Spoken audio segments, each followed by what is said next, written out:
Bongkar sisi gelap Satgasus, 800 lebih petugas dibantai, catatan hitam Sambo dan Tito dibongkar.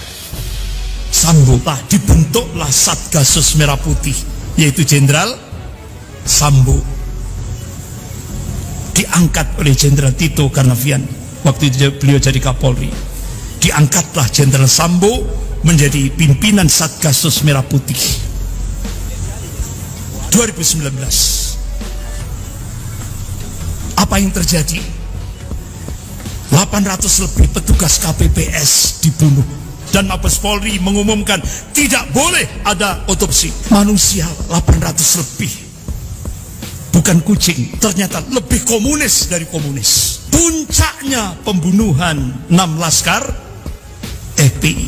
Yang bunuh 6 jenderal angkatan darat kan PKI, yang dibubarkan PKI, wajar kan? Sesuai akal sehat. Nah sekarang yang dibantai, dibunuh itu 6 anggota Laskar FPI, yang dibubarkan FPI. Masuk akal enggak? Jadi sekarang ini kalau kepingin dapat jabatan harus gila dulu. Dan FPI tidak pernah merubah dasar negara. Bahkan yang merubah dasar negara dari Pancasila menjadi Ekasila, Trisila itu kan PDIP.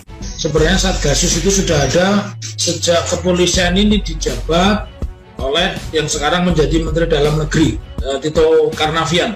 Tito inilah yang merubah wajah polisi menjadi begitu politis, dan polisi ini begitu menghegemoni kekuasaan sampai akhirnya dari hulu sampai hilir jabatan-jabatan strategis itu dipegang oleh polisi.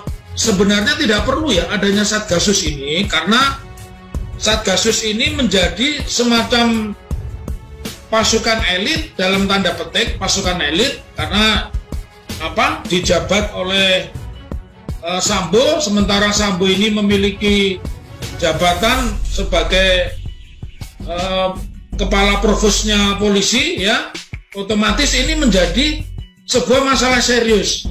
Bahkan Satgasus ini bukan hanya ditakuti oleh orang-orang di luar polisi, Kapolda pun takut. Jadi kalau kita pelajari anatominya, ini perintah langsung dari Pak Sigit. Jadi kalau kita melihat sejarah ini, maka betapa dekatnya Pak Sigit itu memiliki hubungan dengan Verdi Sambo. Jadi ketika kita memahami kenapa Pak Sigit begitu lama mengambil putusan hingga lebih dari 1 bulan, ya, dari peristiwanya 8 Juli dan seterusnya, ya karena persoalannya memang tidak mudah untuk menetapkan Sambo ini menjadi sebuah tersangka, ya. Jadi ini sebuah jabatan non struktural di dalam Kobayangkara, ya, yang khusus untuk Satgasus Merah Putih ini pertama kali dibentuk tahun 2019. Tadi sudah disebut oleh Kapolri Jenderal Polisi Tito Karnavian, ya. Dalam surat perintahnya tersebut, satuan ini memiliki beberapa fungsi. Salah satu fungsi diantaranya adalah melakukan penyelidikan dan penyidikan tindak pidana yang menjadi atensi pimpinan wilayah Indonesia dan luar negeri. Ini kan menjadi kacau. Jadi Tito ini sejatinya yang merusak, ya, merusak struktur Polri, merusak mentalnya polisi. Dari tadinya dia sebagai reserse atau reserse kriminal yang profesional, dia menjadi bekerja, menjadi mata-mata untuk kepentingan politik.